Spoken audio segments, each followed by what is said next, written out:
জামাতে ইসলাম আজকে ধর্মের নামে যে ব্যবসাটা করছে, মানুষকে বিভ্রান্ত করছে, তার একটা উপযুক্ত জবাব আপনারা ওই জান্নাতের টিকিটটাকেই আপনারা ঠিক মতো তার প্রতি উত্তর দিতে পারবেন।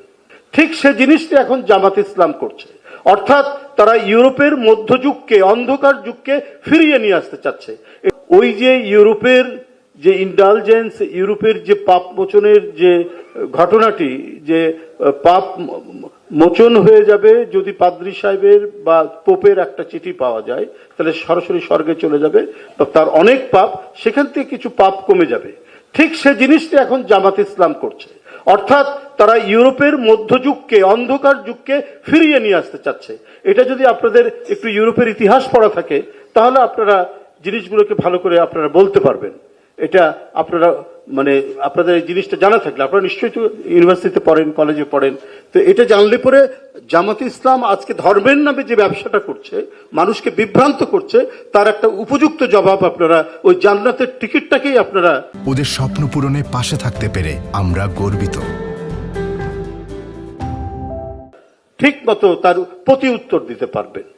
তো সেরকম নানা বিষয়, ফ্যামিলি কার্ড আছে, তারপর কৃষকের কার্ড আছে, ফ্যামিলি কার্ড আর একটা কি জানো, কৃষি কার্ড নাকি ফার্মার কার্ড, সরি, ওই আর কি একই ব্যাপার, ফার্মার কার্ড।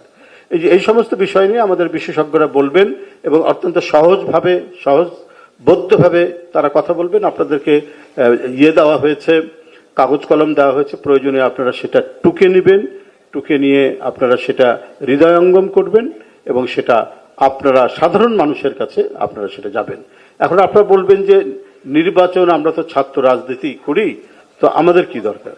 আমি আপনাদেরকে বলি যে উন্নত দেশগুলোতে, ধরেন হার্ভার্ড বা ইয়েল বা আপনার university of California at Berkeley, এগুলো বিখ্যাত বিখ্যাত ইউনিভার্সিটিতে, ওইখানে আমাদের মতো তো এইরকম স্টুডেন্ট অর্গানাইজেশন ওইরকম নয়, অন্যভাবে আছে। স্টুডেন্ট ইউনিয়ন আছে, আমাদের যেমন ডাকসু রাকসু এরকম যেমন আছে, তেমনি স্টুডেন্ট ইউনিয়ন আছে। সেখানে বিভিন্ন রাজনৈতিক দলের সমর্থকও আছে। নির্বাচনের সময় ধরুন কেউ কনজারভেটিভ পার্টির সমর্থক, কেউ বা লেবার পার্টির সমর্থক ইংল্যান্ডে, আমেরিকায় কেউ ডেমোক্রেটিক পার্টির সমর্থক বা কেউ রিপাবলিকান পার্টির সমর্থক থাকতে পারেন। এই সমর্থক গোষ্ঠী ওই নির্বাচনের সময় একত্রিত হয়ে ওরা একটা ফান্ড কালেকশন করে ওরা তখন প্রচারণায় বেরিয়ে যায়। এটা স্বেচ্ছাশ্রমের ভিত্তিতে। আমাদের মতো এই ধরনের পার্টির যে অঙ্গ সংগঠন ঠিক এইরকম না, কিন্তু সমর্থকরা, তারা যারা রিপাবলিকান পার্টির সমর্থক, তারা তাদের নীতি আদর্শ নিয়ে পাবলিকের কাছে বলে যে এবারে অমুক ব্যক্তি প্রেসিডেন্ট নির্বাচনে দাঁড়িয়েছে, তাকে দেবেন এই কারণে দেবেন। এটা স্টুডেন্টরা উন্নত দেশগুলোতেও সেই জিনিসটা করে নির্বাচনের সময়।